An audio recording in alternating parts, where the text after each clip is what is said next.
Bismillahirrahmanirrahim. Assalamualaikum warahmatullahi wabarakatuh. Ketika Mas Adrian memasangkan topi tadi, beliau mengatakan onde. Itu adalah bahasa ungkapan takjub orang Minangkabau, Padang, Sumatera Barat kalau melihat sesuatu. Onde. Maka ketika orang Sumatera Barat datang ke Jakarta, mereka melihat sesuatu yang mengagumkan, kata mereka, onde. Datang orang Betawi, dia ambil. Itulah jadi ondel-ondel.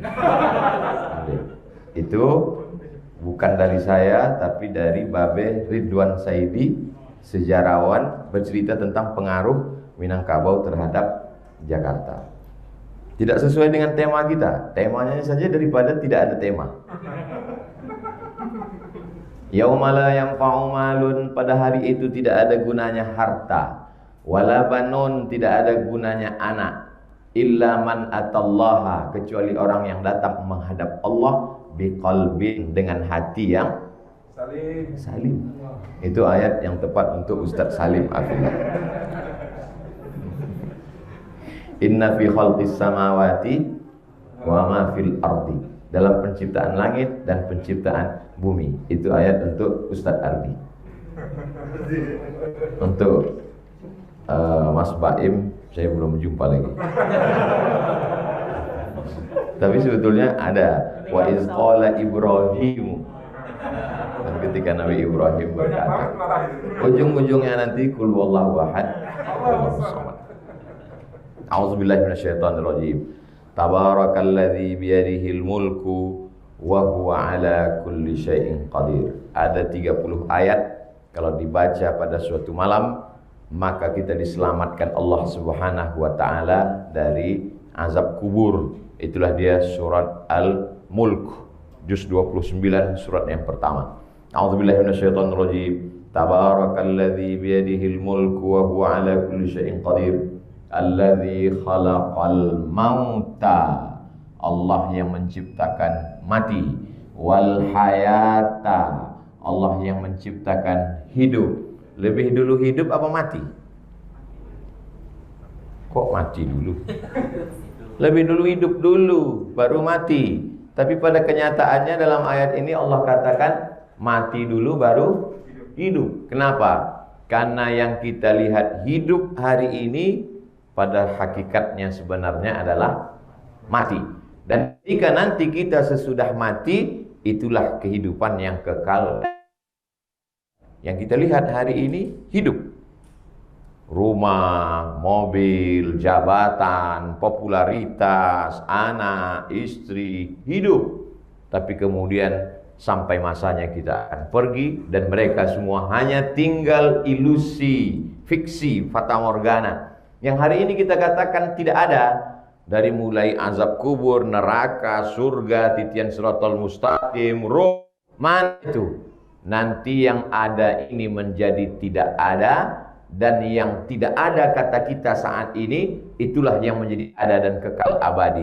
Maka dibalik yang hari ini kita katakan hidup, sebenarnya adalah mati. Yang hari ini kita katakan mati adalah hidup. Jadi sebetulnya hidup atau mati, mati atau hidup, terserah. Yang hari ini kita katakan mati, sebenarnya dia adalah hidup. Yang hari ini kita katakan hidup, sebenarnya dia adalah mati. An-nasunya, kita ini sebenarnya sekarang sedang tertidur, lelap, pulas, tidur panjang. Falamma matu, ketika mati, intabahu, maka dia terbangun. Ucapan Sayyidina Ali. Saya tidur, bapak tidur, ibu tidur, ustadz tidur, kita semua sedang tertidur. Dan ketika kita mati, barulah kita terjaga dari tidur panjang. Oh, ternyata kemarin mimpi jadi pejabat, mimpi jadi orang terkenal, mimpi jadi orang kaya, mimpi. Yang jelas, yang nyata adalah kehidupan yang kekal abadi di akhirat. Maka dalam perjalanan hidup dan mati, mati dan hidup itu, hidup kepada mati, mati kepada hidup. Untuk apa Allah ciptakan ini? Alladzi khalaqal mauta, Allah yang menciptakan mati, wal hayata, Allah menciptakan hidup, liyabluwakum ayyukum ahsanu amala. Yang diuji adalah siapa yang paling baik jadi bahasa Indonesia amal. Tapi jangan lupa a di sini ain. Amal. Kalau disebut pakai a, pakai alif artinya harapan. Harapan. Hidup ini mesti ada harapan. Allah Subhanahu wa taala ciptakan hidup dan mati supaya kita beramal. Cobalah kita pejamkan mata, bayangkan teman SD, kawan sekantor, sahabat, satu alma mater, paguyuban, orang sekampung. Sudah berapa yang kena COVID, berapa yang meninggal, berapa yang mati, berapa yang di ICU. Kenapa kita sampai hari ini masih hidup? Jawabannya satu, karena Allah masih menyuruh kita beramal. Mudah-mudahan pertemuan kita malam ini menjadi bernilai amal. Sementara hidup ini, maka kita dilalaikan untuk tidak beramal. Apa yang membuat kita tidak beramal? Innama amwalukum, harta. Sibuk cari harta sampai tidak subuh. Sibuk cari harta sampai tidak baca Quran. Sibuk cari harta sampai tidak sempat berzikir. Aneh, unik manusia ini. Dari pagi sampai petang sampai malam cari duit. Setelah duit dapat tidak sempat dinikmati, langsung diserahkan ke dokter spesialis. Dokter spesialis yang tersinggung karena mereka soleh-soleh dan uang yang dia terima itu dia bangunkan masjid. Nama masjidnya apa? Masjid At-Tabib. Dokter spesialis. Begitu cara menghibur dokter biar dia tidak menuntut kajian saya. Innama amwalukum wa auladukum. Anak-anak. Anak-anak melalaikan sampai tidak sempat beribadah. Kenapa tidak ikut pengajian? Jaga anak. Tapi anaknya udah besar semua. Kenapa dia tidak ikut pengajian? Jaga cucu. Nenek-nenek yang tersinggung jangan marah. Nanti tersinggung cepat mati. Innama amwalukum wa auladukum fitnah. Mereka hanya akan menjadi ujian. Berapa banyak ujian sehingga tidak sempat beramal soleh. Apalagi yang membuat kita sibuk. Berbagai macam aktivitas. Dulu yang menyibukkan orang main dadu. Yang menyibukkan orang mancing. Sekarang disibukkan dengan yang lebih hebat daripada permainan dunia itu semua. Dari mulai FB. Emang Ustaz nggak punya akun? Cek aja sendiri. IG, YouTube, dan lain sebagainya. Semua ini melalaikan kita dalam permainan panjang. Innama amwalukum wa auladukum innamal hayatud dunya la'ibun wa lahwun. Hidup ini hanyalah permainan, sunda gurau, tertawa. Yang namanya permainan pasti ada awalnya, ada akhirnya. Yang namanya sunda gurau pasti ada awalnya dan berakhir dengan kelelahan, kejemuan, dan kebosanan.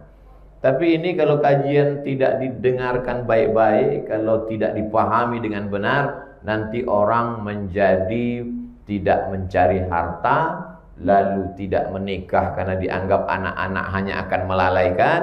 Dan akhirnya besok begitu kita cek, semua anggota musyawarah tidak punya akun FB dan IG lagi. Yang ada tinggal akun FB Ustadz Somad saja. Semua ini bisa beralih menjadi amal. Harta bisa beralih menjadi amal. Kapan dia menjadi amal? Kalau hartanya dipakai fi sabilillah, buat rumah Quran yang dilakukan oleh musyawarah. Rumah Quran ini kan? Rumah Quran. Rumah Quran apa namanya? RQM. Rumah Quran Musyawarah.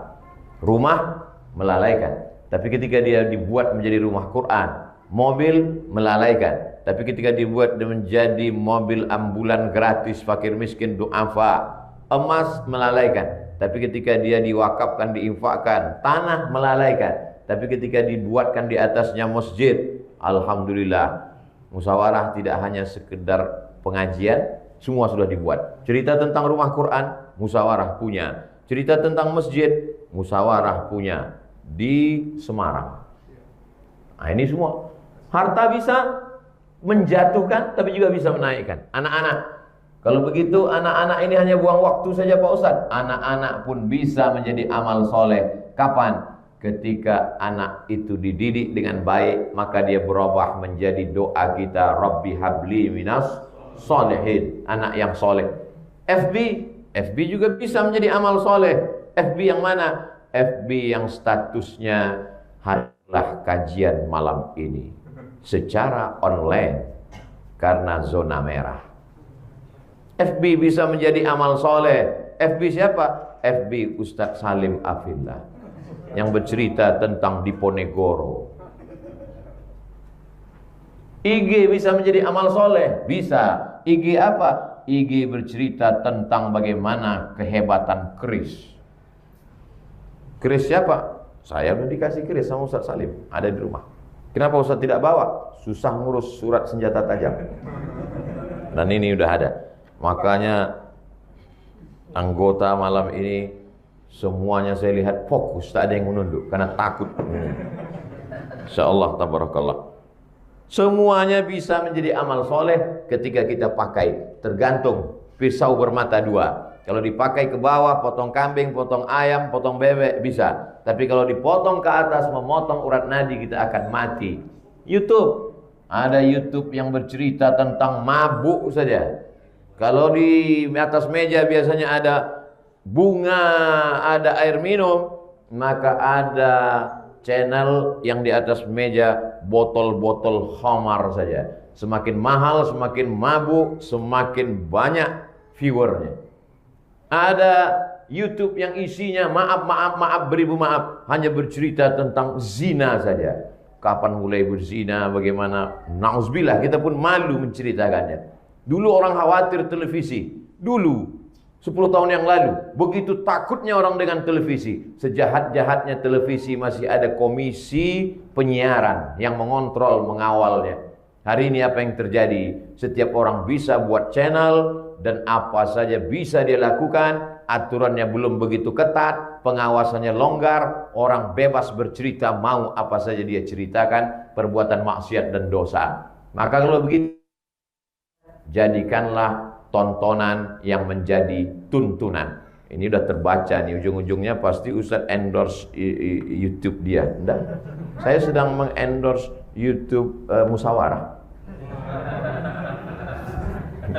Saudara yang dimuliakan Allah Subhanahu wa taala, maka semuanya bisa menjadi amal kalau kita niatkan karena Allah Subhanahu wa taala. Tidur itu bukan amal, tapi tidur bisa menjadi amal. Kapan? Ketika tidurnya orang beriman, dia manfaatkan supaya dia berenergi, sehat. Saya insya Allah tahan makan, tahan minum, bisa saya tahan. Berapa kali saya ceramah tak minum, kuat. Makan pun satu hari bisa saya tahan. Tapi kalau tidur tak bisa. Pernah saya coba tak tidur, bergoyang. Pernah hampir tertidur sedang khutbah Jumat. Hampir lahirnya keluar dari mulut. Itu tidur tak bisa ditahan. Tapi tidurnya orang beriman, tidur ibadah. Makanya kalau ada sedang pengajian dia tertidur, jangan bangunkan, dia sedang beribadah. Orang tidur itu karena hatinya tenang. Orang yang hatinya tidak tenang, dia kena insomnia, tak bisa tidur. Berapa banyak orang yang terpaksa minum obat tidur supaya bisa tidur. Sementara ada orang beriman, baru melihat wajah Ustadz, udah tertidur. Penikmat luar biasa. Ustadz nyindir ya? Enggak, orang aja yang tersinggung. Saudara yang dimuliakan Allah Subhanahu wa taala, maka kalau sampai hari ini sahabat-sahabat musyawarah di tengah kesibukannya, popularitasnya, keartisannya, mereka masih sempat beramal soleh, maka betapa malunya yang tidak artis. Artis terkenal, ganteng, cantik, masih sempat beramal soleh. Kalau sudah tak terkenal, hitam, pesek, hidup lagi, tak sempat beramal soleh. Apa yang mau dibawa menghadap Allah Subhanahu wa taala? Di tengah kesibukan mereka, jam syutingnya full padat, masih sempat lagi datang pengajian baca Quran. Malah ustadznya yang datang terlambat. Ustadz silakan masuk, tunggu Ustadz Salim selesai, kata saya. Jadi luar tadi. Ustadz silakan masuk, tunggu Ustadz Salim selesai. Ustadz Salim nunggu selesai, nunggu Ustadz datang. Oh begitu. Saya takut dianggap nggak sopan menutup. Rupanya Ustaz Salim sengaja dia terus nunggu saya datang. Dia tengok kaki rupanya, bukan kaki saya. Saudara yang dimuliakan Allah Subhanahu wa taala. Jadi apa yang bisa kita lakukan ketika hidup berawal dengan tangisan? Maka di sini kita diazankan. Azan as-salah, azannya seperti azan salat waktu anak lahir ke telinga sebelah kanan, sebagaimana Nabi Muhammad SAW mengazankan Sayyidina Al-Hasan dan Sayyidina Al-Husain ke telinga sebelah kanan. Allahu Akbar, Allahu Akbar, azan. Dan ketika orang meninggal dunia, dia disolatkan. Maka perjalanan hidup itu pendek sekali antara azan dan iqamah. Oh, kalau begitu anak yang lahir diazankan Pak Ustadz? Ya, kemarin waktu anak saya lahir saya nggak tahu, usah diazankan lagi. Udah semester 2 mau kau azankan juga. Sunat hukumnya. Tapi bagi adik-adik belajar azan dari sekarang. Jangan sampai nanti ketika disuruh mertua, ini anakmu lahir, kau azankan. Azan. Allahu Akbar, Allahu Akbar. Dan kunci pintu kamar, azan sendiri. Insya Allah ke depan kita buatkan lomba azan nasional, memperebutkan piala musyawarah. Yang menang berangkat umroh. Nggak tahu Covid kapan selesai. Saudara yang dimuliakan Allah Subhanahu wa taala, hidup yang singkat dan pendek. Ustadz-ustadz dari Sumatera, bagian atas Sumatera Utara. Di bawah saya umurnya Ustadz Mahir. Di atas saya Ustadz Tengku Zulkarnain. Saya yang pertengahan. Ternyata malaikat maut mengambil dari bawah. Ustadz Mahir duluan. Melompat ke atas Ustadz Tengku. Tinggal saya di tengah sendiri. Kalau saya menung, saya tengok foto saya tabligh akbar berdua dengan Ustadz Mahir di Labuhan Batu, Labusel, Labura, Labuhan Batu Utara, Labuhan Batu Selatan, Kota Pinang. Foto saya terakhir di Padang Panjang dengan Ustadz Tengku Zulkarnain. Lama saya termenung. Kalau menurut urutan umur, aku lebih dulu daripada Ustadz Mahir. Kalau menurut urutan jadwal, aku lebih dulu dari Ustadz Tengku. Dibiarkannya saya tengah sendirian. Hater yang mencaci maki Ustadz Mahir berpindah semua ke saya. Yang menghantam Ustadz Tengku beralih juga ke saya. Macam-macam nampak tersenyum Ustadz Mahir sama Ustadz Tengku. Kau rasakanlah sama gitu. Dulu bisa kau bagi-bagi sama kami gitu. Sekarang alhamdulillah saya tengok-tengok perkembangan, ada juga yang menyerang Ari Untung. Agak lega saya sedikit nih itu. Saudara yang dimuliakan Allah, kalian yang tak sanggup, ini berat, biar aku aja. Hidup ini singkat. Kalau kita dicaci maki orang, diejek orang, diinjak orang, tak usah terlalu sedih. Kenapa? Semua akan berakhir dengan kematian. Begitu juga kalau kau kaya, kalau kau berkuasa, kalau kau terkenal, jangan terlalu bangga. Kenapa? Karena semuanya juga akan berakhir dengan kematian. Kematian adalah pintu terakhir kesenangan dan penderitaan. Bedanya apa? Orang beriman, dia akan bahagia di sini, tapi ada yang lebih bahagia daripada di sini ketika dia berjumpa dengan Allah. Aristoteles, Demokritos, Sokrates. Bagi filosof-filosof itu yang indah itu bukan surga, mengalir sungai-sungai, kebun-kebun, bidadari. Bagi mereka filosof itu yang menarik itu bukan nikmat materi itu. Yang menarik adalah eksistensi Tuhan. Bagi kalian adik-adik mungkin yang menarik adalah perempuan yang cantik. Kalau dia minum kopi kelihatan di leher. Tapi bagi seorang mantan Presiden Republik Indonesia B.J. Habibie, bagi dia bidadari itu tidak menarik. Yang menarik itu siapa? Ainun.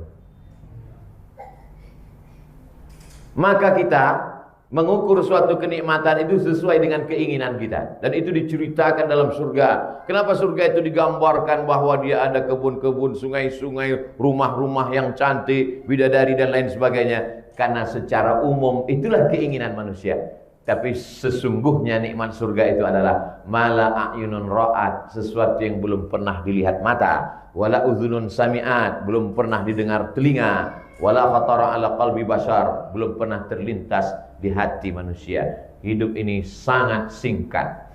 Saya pergi ke Mesir tahun 98, pergi sana pergi sini, pulang 2008, pergi sana pergi sini, pulang dari Sudan 2017, daftar 2018, 2019, pulang ke kampung yang dulu anak-anak sudah jadi ibu anak-anak. Begitu cepat dunia ini berputar, begitu cepat masa ini berlalu, maka sesungguhnya begitu singkat pula perjalanan kita dari hidup menuju mati. Maka kalau ada orang yang sibuk, lalai, lupa, dulu petani itu luar biasa. Pagi dia bangun, sholat ke masjid. Habis selesai sholat di masjid, dia sempat sarapan sama anak istrinya. Habis sarapan, dengan tenang dia pergi ke sawah. Habis itu dia tanam padi, dia semai, dia bajak segala macam. Terdengar suara azan zuhur, dia bersih-bersih, dia sholat di pondoknya, makan siang, rantang pun datang, ikan asin, lalu kemudian rebus daun singkong dan lain sebagainya, makannya enak. Setelah itu dia zikir, sholat zuhur, sempat bercengkrama, lihat-lihat tanaman, habis itu dia pulang lagi. Dia sempat bersilaturahim dengan tetangga, sholat maghrib berjamaah, sempat yasinan, sempat tahlilan, sempat berhubungan dengan keluarga dekat. Hari ini apa yang terjadi? Belum azan subuh, orang sudah pergi. Lebih menderita dia daripada beduk masjid.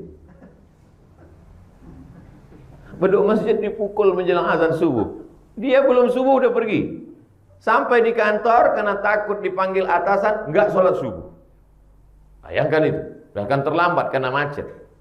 Lalu kemudian apa yang terjadi? Siang tidak sempat makan karena minta tuntutan, laporan ini segala macam. Kalau tidak nanti dirumahkan, akan dipecat, ketakutan, stres, naik asam lambung, asam urat, semua asam naik.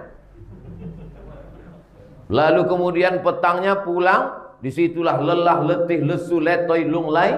Lalu kemudian macet lagi, tidak sempat pulang ke rumah, terlentang tidur. Berangkat, anak sudah tidur, anak sedang tidur, pulang ke rumah, anak pun sudah tidur, tak berjumpa sama sekali. Tetangga apalagi, tak sempat lagi. Anak tetangga walimah cukup ditulis di wallnya, barakallahu lakuma wa baraka alaikuma wa jama'a bainakuma fi khair. Semua online, ucapan online, kado pun online. Cukup kirim gambar kado. Apalah makna hidup ini kalau cuma begini? Maka kita sebenarnya ingin hidup yang berkualitas. Hebatnya musyawarah. Semua dia dapatkan. Dunianya dapat, akhiratnya dapat. Fid dunya hasanah wa fil akhirati hasanah. Sempat membuat rumah Quran, sempat pula menabung.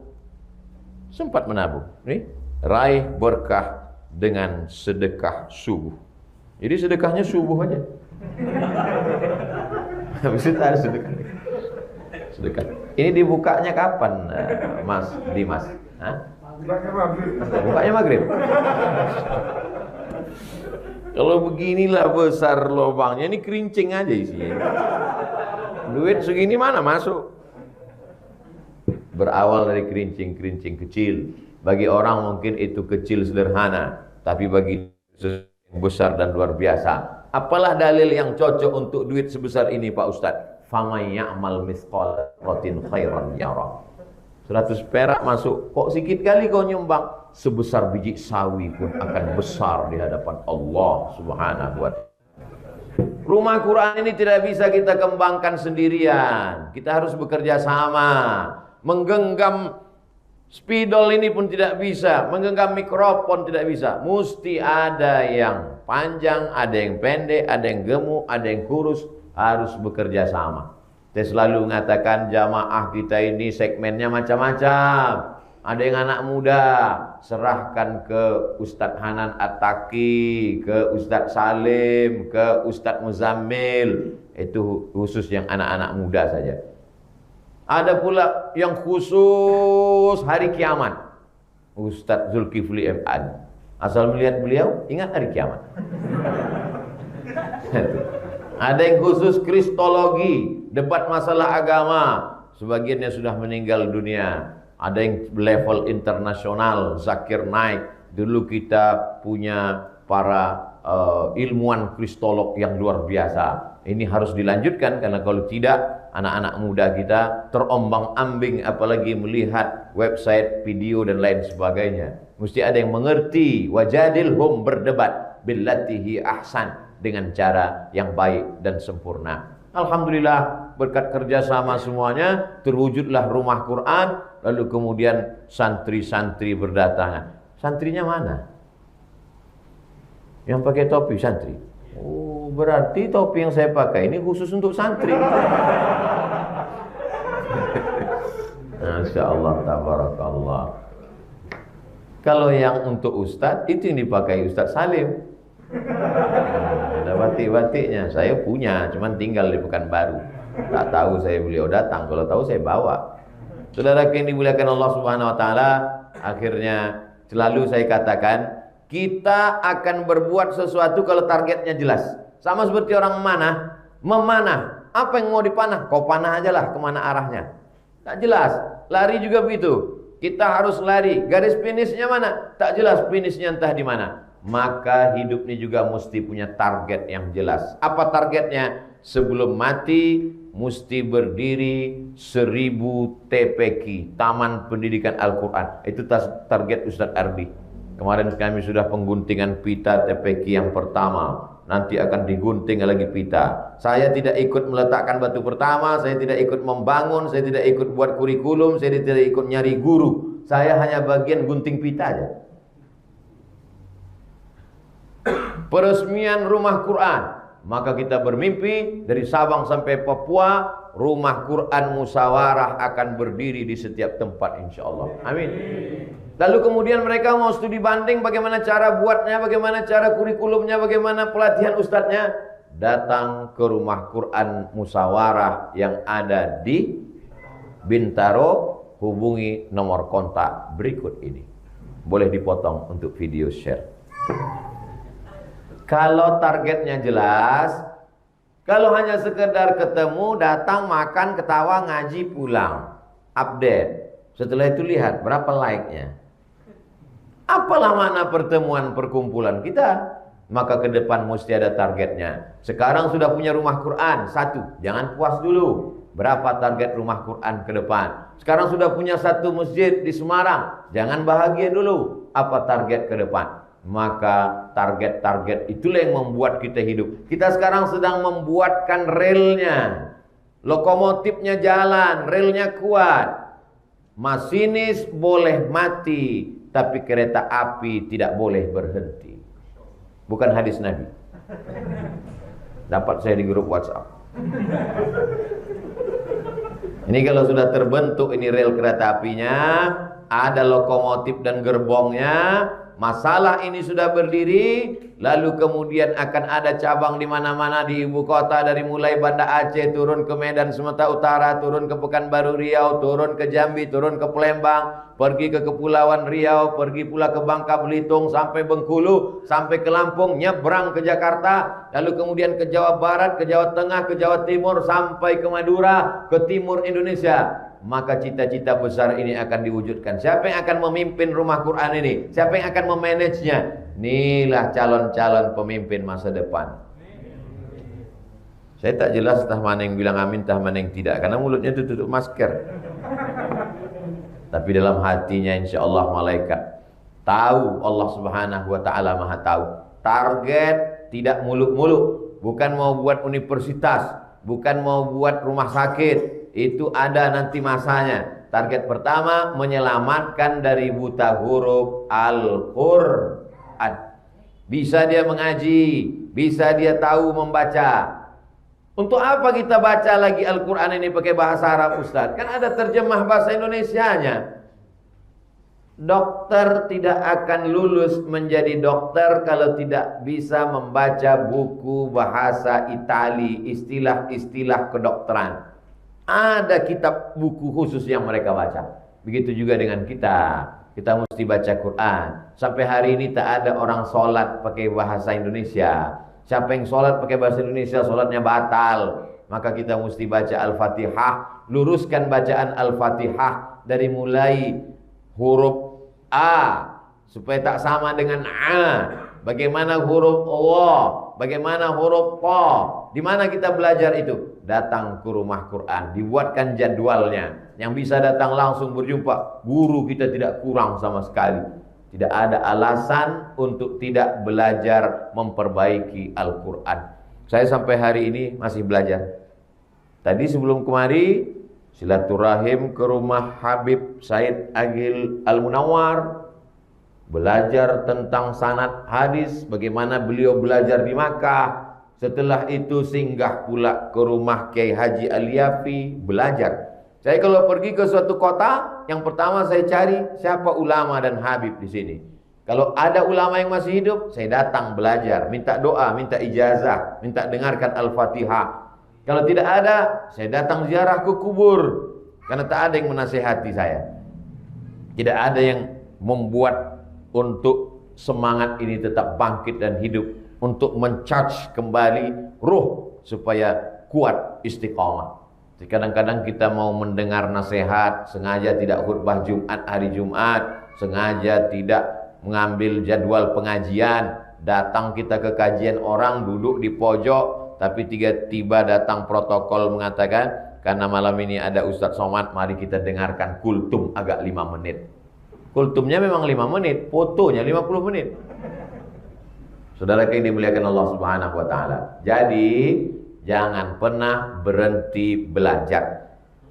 Ustaz Somad masih belajar sampai hari ini masih belajar. Karena kita belajar ini sama seperti jalan di tepi laut. Ketika kita berjalan di tepi laut, pertama kali tenggelam mata kaki, lama-lama tenggelam sampai ke lutut, lama-lama tenggelam sampai ke pinggang. Semakin ke tengah kita, semakin sadar bahwa laut itu dalam, dan semakin tenggelam, semakin sadar bahwa kita tak tahu apa-apa dan kita bukan siapa-siapa. Jadi di mana kita menyadari kebodohan kita? Datang ke rumah Quran Musawarah, RQM. Sudah berapa lama buka rumah Quran Musawarah? 2 bulan. Ramadan, Syawal, hari ini sudah malam 10 Zulqa'dah, 70 malam. Pas malam yang ke-70 Abdul Somad. Masya Allah, saya aja nyebut begitu. Cek nanti kalender. Saudara yang dimuliakan Allah Subhanahu wa taala, maka bagi yang sudah mendaftar, adik-adik memperbaiki bacaan, para asatiz, para qori kita diundang kemari, ada pula program iktikafnya, ada tahsin tajwidnya, ada pula program membaca Al-Qur'an dengan terjemahnya. Bagi yang sudah ikut alhamdulillah, bagi yang tidak ikut, ingat-ingatlah berapa kawan yang udah meninggal, berapa yang di ruang ICU. Semua yang di rumah sakit, di ruang ICU itu tidak pernah merasa menyangka bahwa mereka akan mati. Kalau ada 3 orang terbaring di rumah sakit, 1, 2, 3, masing-masing mereka ini menyangka paling-paling yang mati yang itu duluan. Tidak ada mereka merasa menyangka mati. Ustadz pernah tak menyangka Ustadz akan mati? Ya, saya pernah menyangka mati. Kapan Ustadz menyangka mati? Ketika tiba-tiba saya pulang dari luar kota, sampai di rumah, semua tulang-tulang saya ini rasanya mau putus. Hari ke-1 sama hari ke-2, tulang-tulang sendiri mau putus. Hari ke-3 sama hari ke-4, ketika dipakai topi ini, rasanya jarum dan kaca tajam ditusuk-tusukkan. Hari ke-5, hari ke-6 saya beli durian, saya cium tak ada baunya sama sekali. Tapi Ustaz nggak pernah kena COVID, saya nggak periksa. Tapi ciri-ciri itu ada. Tulang mau putus, topi dipasang rasanya mau copot, ditusuk-tusuk jarum, durian dicium, tak ada baunya. Disitulah saya merasa durian itu sudah tak enak sama sekali. Tak saya makan durian itu. Saking kan susahnya hati. Saya ambil kertas, saya tulis pesan. Wahai anakku, kalau aku mati jangan kau kedukun. Kau mesti mentauhidkan Allah. Kau kirim aku Al-Fatihah. Kau doakan aku. Kau mesti sekolah masuk pesantren ngapal Quran. Karena saya sangka pada hari ke-9, ke-10 napas sudah pendek sekali. Judulnya Setengah Napasku Pergi. Begitu beberapa hari saya minum madu, lalu kemudian saya minum vitamin C pagi, petang, siang, hilang. Sehat sampai sekarang. Kena prank saya. Hidup sampai sekarang. Saya yakin dan percaya, saya hidup itu memang takdir belum mati, tapi pastilah ada orang-orang yang mendoakan saya, dan di antara yang mendoakan saya itu adalah musyawarah. Mereka pasti mendoakan. Kenapa? Karena kita masih ada ikatan jadwal beberapa kali bertemu. Ya Allah, 2021 ini kami masih ada sampai Desember. Jangan matikan dulu Ustaz Abdul Somad. Masalah setelah kepengurusan ini terserahlah ya Allah. Masya Allah, tabarakallah. Akhirnya sampai hari ini hidup.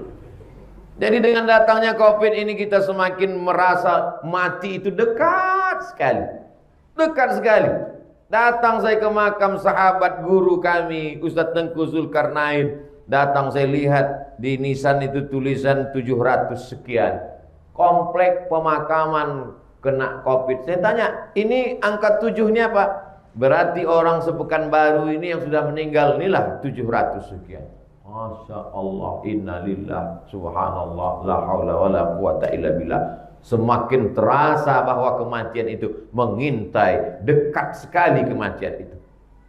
Saya, Ustaz Abdul Somad, tidak percaya dengan COVID itu, kata dokter. Ada dokter tak percaya sama COVID. Tiba-tiba kena COVID. Gimana Pak? Percaya saya Pak Ustaz. Saya pernah tugas di Bosnia, pernah di Irak, Baghdad. Tapi ini yang paling menyakitkan Pak Ustaz. Bahwa dia ada, ya. Tapi ada yang bermain, ya. Ada COVID itu, ada. Tapi ada yang bermain, ya. Mana contohnya? Diperiksa di rumah sakit kabupaten di Riau. Nama rumah sakitnya tak boleh sebut, menjaga kode etik jurnalistik. Diperiksa, kena. Dia tidak percaya, dia pergi ke provinsi. Sampai di provinsi diperiksa, tidak ada. Loh, tak mungkin dia tercecer di jalan. Kenapa di rumah sakit kabupaten ada? Kenapa di provinsi tak ada? Dia pulang ke rumah sakit kabupaten, ditinjunya dokter yang meriksa itu. Kau COVID kan aku ya, katanya. Inilah cocoknya sama kau, katanya. Ada. Kenapa? Karena di situ ada permainan uang. Karena di situ, inilah orang yang paling jahat di antara manusia yang jahat. Orang mati pun dibisniskannya juga. Orang sakit pun diambilnya juga manfaat di sana. Bahwa dia ada, ya. Tapi bahwa ada orang bermain, ada juga. Maka jangan dipotong video ini. Tonton sampai habis. Kalau tak ada paket, kukirim nanti. Saudara yang dimuliakan Allah Subhanahu. Ustaz kok berani janjikan paket? Ada Mas Baim. Saudara yang dimuliakan Allah Subhanahu wa taala, yang nama-namanya takut disebut dekat dengan saya, nanti sebelum diupload kalian edit dulu. Nama Mas Baim tadi ganti dengan Ari Untung.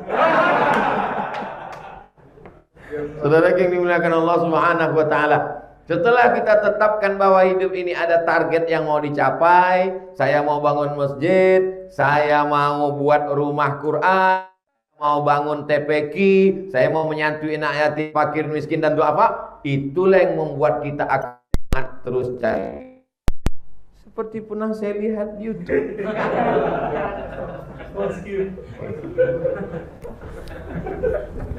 Itulah yang membuat kita akan semangat terus. Saya tidak ingin anak muda setelah hijrah malah bawaannya mau mati aja. Saya dulu Pak Ustadz, sebelum mendengar ceramah Pak Ustadz semangat saya cari duit. Tapi setelah mendengar ceramah Ustadz rasanya mau mati aja Pak Ustadz. Berarti kau tak betul mendengar ceramah saya. Kalau kau mendengar ceramah saya, kau semakin semangat mencari duit. Kenapa? Yang sebelum ini targetnya dunia, maka setelah mendengar ceramah, dunia itu hanya sebatas jembatan menuju akhirat. Orang tidak pernah membangun rumah di atas jembatan. Kenapa? Karena jembatan itu cuma numpang lewat, numpang lalu, tujuan terakhir kita adalah. Jadi kalau siapa yang sibuk cari duit untuk bangun masjid, dia sedang membangun tempat di surga. Man bana masjidan, siapa yang bangun masjid, banallah mithlahu baitan fil jannah, dibangunkan Allah untuknya satu tempat di surga. Siapa yang mengisi celengan ini, untuk apalah duit ada kuncinya, ada pintunya di bawah. Jangan sampai diisi subuh diambil maghrib. Terlalu cepat. Penuhkan dulu, kirim. Datang kemari untuk mengambil ke rumah Quran. Disebarkan di mana-mana, di warung-warung, di toko-toko. Dulu ketika kami buat yayasan tabung wakaf umat di Pekanbaru, lalu kemudian ada usul, katanya mau dibuat rumah. Jadi celengannya itu seperti rumah, kencelengannya seperti rumah, lalu di depan rumah itu ada gambar saya gini. Mau diletakkan di rumah-rumah makan. Jadi setiap orang habis makan, ditengok itu saya, isilah, kasihan Ustaz. Ada usul mau buat gitu. Tapi sampai sekarang alhamdulillah nggak jadi mereka buat. Karena saya berdoa, saya tak mungkin saya bilang, janganlah rusak nama baik saya. Enggak. Saya diam aja, tapi dalam hati saya, jangan sampai dibuat. Alhamdulillah, didengar malaikat doa saya itu. Sampai sekarang belum mereka buat. Jadi maksud saya, jangan kalian buat nanti. Jangan kalian buat gambar saya di sini, terus lubangnya pas di atas kepala saya. Islam ini tidak menghinakan kita. Lalu untuk apa ini disebarkan? Letakkan di kamar anak kita, letakkan di dekat dapur, di atas kulkas. Supaya apa? Supaya mungkin bagi kita tak bermakna, tapi dia amat sangat bermakna. Ini sebenarnya simbol saja, sekedar simbol saja. Yang aslinya mana? Itulah yang kau transfer ke nomor rekening berikut ini. Alhamdulillah Pak Ustadz, sudah saya transfer. Meleleh air matanya cerita transfer. Kenapa? Rupanya salah ketik. Untuk program Rumah Quran, aplikasi Bank Syariah Indonesia, kirim ke nomor berikut ini. Saking banyaknya aturan untuk Rumah Quran, ketik 0 sekian di ujung. Untuk pembangunan masjid, ketik saking payah-payahnya, atau ketik 60 sejuta. 3 hari menangis, bengkak biji matanya. Alhamdulillah Pak Ustadz, suami saya tuh hatinya keras Pak Ustadz, gak pernah mau menangis. Tapi begitu ikut musyawarah, ya Allah Pak Ustadz, luar biasa sentuhan nurani Ustadz. Apa yang nurani? Salah kirim.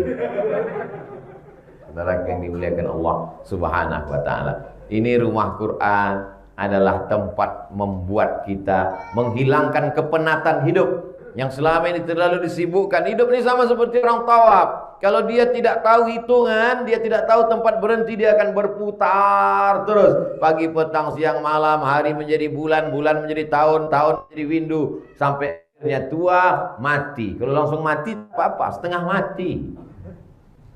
Kalau sekedar susah, tak apa-apa, menyusahkan orang lain.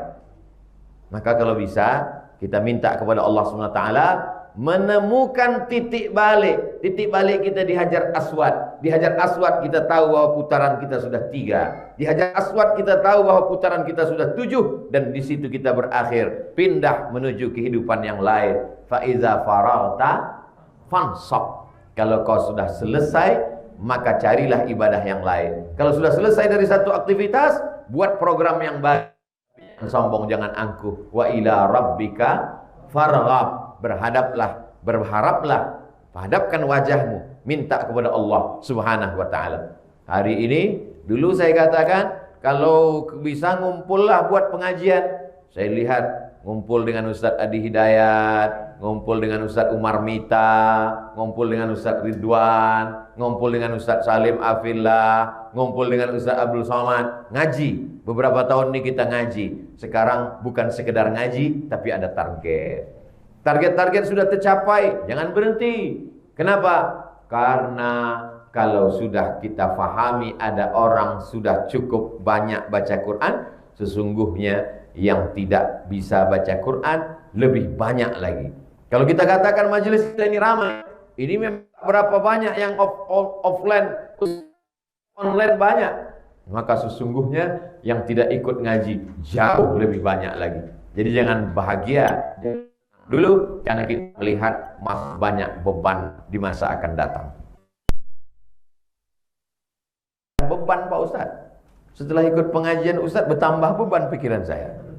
Saya maunya enjoy Pak Ustadz. Kalau agama ini enjoy berarti sama lah seperti ucapan Karl Marx. Marxisme, aliran Marx, komunis, itu didirikan oleh seorang tokoh Yahudi dari Rusia. Namanya Karl Marx. Karl Marx mengatakan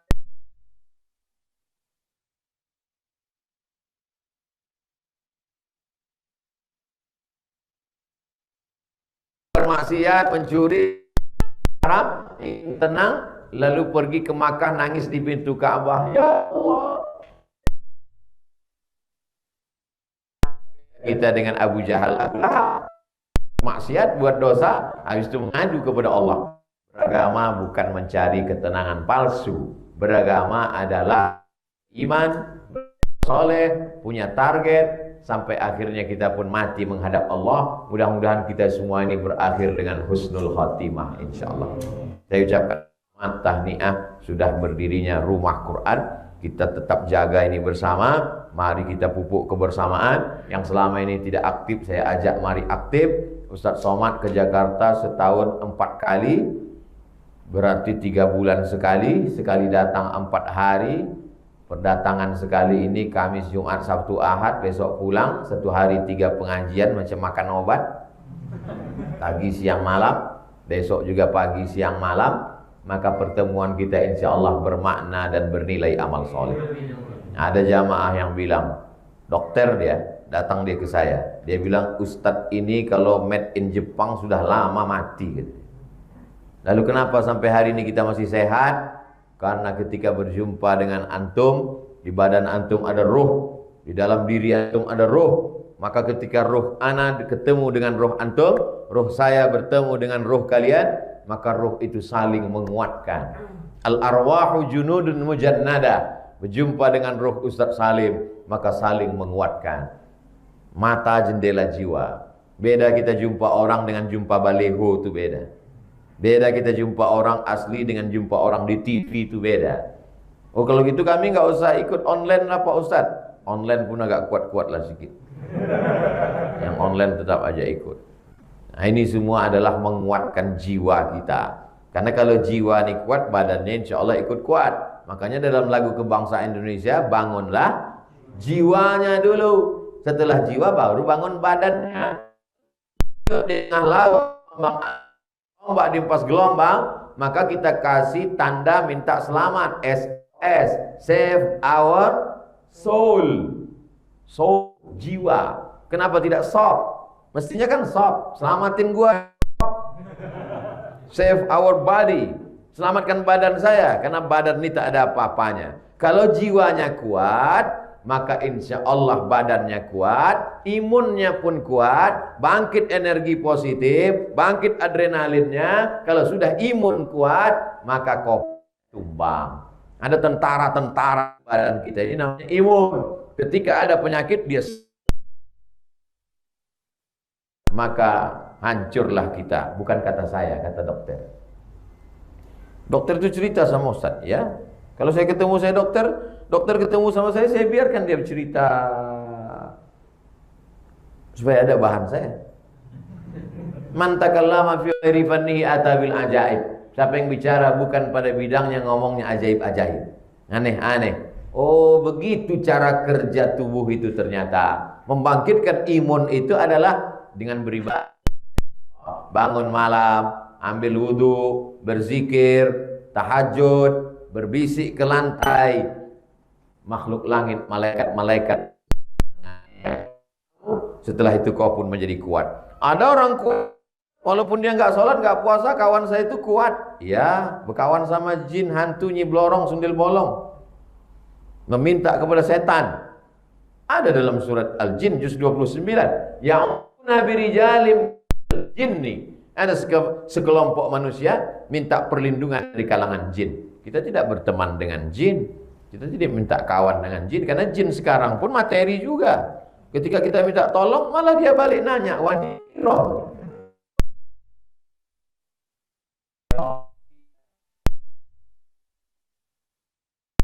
Kalau ada orang melihat burung hantu tiba-tiba ketakutan, melihat anjing hitam tiba-tiba ketakutan, menabrak kucing tiba-tiba ketakutan, tangannya terasa gatal tiba-tiba dia tersenyum, akidahnya bermasalah.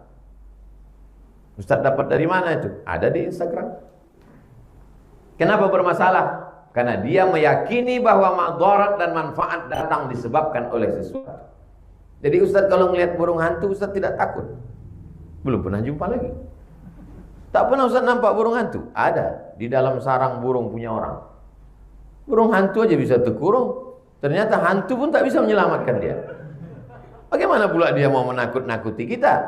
Pakailah akal. Datanglah seorang sahabat Nabi namanya Abu Dzar Al-Ghifari. Abu Dzar Al-Ghifari memasukkan susu kambing ke dalam gelas. Dia letakkan di dekat patung, nama patungnya Naham. Ini patung Naham, dia letakkan. Oh patung Naham, aku kasih kau susu, tolonglah kau kasih aku rezeki. Sehatkan anakku, sehatkan badanku, wahai patung Naham. Selesai dia berdoa, datang anjing. Datang anjing, dia minum anjing itu, habis susu itu. Setelah susu itu habis, diangkat anjing tuh kakinya sebelah, kencing dia di gelas. Berpikir, susunya aja diminum dia tak bisa ngelawan. Dikencingi tempat air minumnya pun dia tak bisa ngelawan. Ngapain ku sembah dia? Pakai aja otak. 0,1% aja kau pakai, insya Allah kau tinggalkan patung Naham. Tapi karena tidak dipakai itu otaknya, makanya ada namanya musabaqah otak internasional. Otak murah sekali harganya. Kenapa? Tertulis use it. Sudah terpakai. Tapi ada satu otak negaranya lupa saya entah dari mana. Mahal sekali, belum pernah dipakai. Nanti Ustaz Salim biar supaya ada kawan saya dibully, masa saya sendiri. Saudara yang dimuliakan Allah Subhanahu wa taala. Udah berapa menit saya bicara? Bicara di depan jamaah kadang terasa lama, tapi di depan musyawarah ini luar biasa. Menjaga diri saya nih Pak Ustadz. Pak Ustadz tenang saja, menjaga diri cukup dengan pakai masker, cuci tangan. Karena kalau dicuci, insya Allah pakai hand sanitizer, pakai alkohol dia mati, lalu kemudian pakai masker karena dia masuknya melalui mulut dan lubang hidung. Belum ada kabar dia bermutasi masuk ke telinga.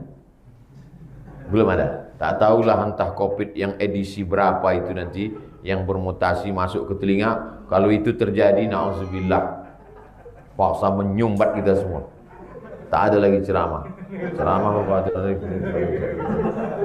Tersumbat. Ini pun nanti, seingat saya mulai lockdown tidak bergerak mulai Maret 2020. Berarti Maret 2021 sudah setahun, berarti sudah setahun setengah hampir.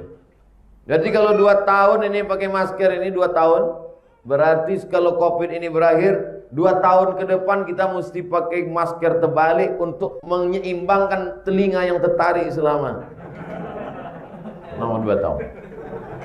Itulah. Saking kan azabnya. Allah Subhanahu wa taala sedang menunjukkan Amerika yang katanya adik kuasa tak berdaya. Korea, Jepang katanya hebat, tumbang. Lockdown tak menyelesaikan. Satu-satunya yang menyelesaikan masalah adalah kuatkan ibadah kepada Allah, yakinkan diri, imun akan kuat, tetap jaga, berikhtiar dan berusaha. Bismillahirrahmanirrahim. La haula wala quwata illa billahil aliyil azim. Itulah yang dapat saya sampaikan pada kesempatan kali ini. Yang baik datang dari Allah, yang tak baik dari hamba Allah yang dhaif. Saya kembalikan ke Mas Adrian, moderator. Terima kasih. Assalamualaikum warahmatullahi wabarakatuh.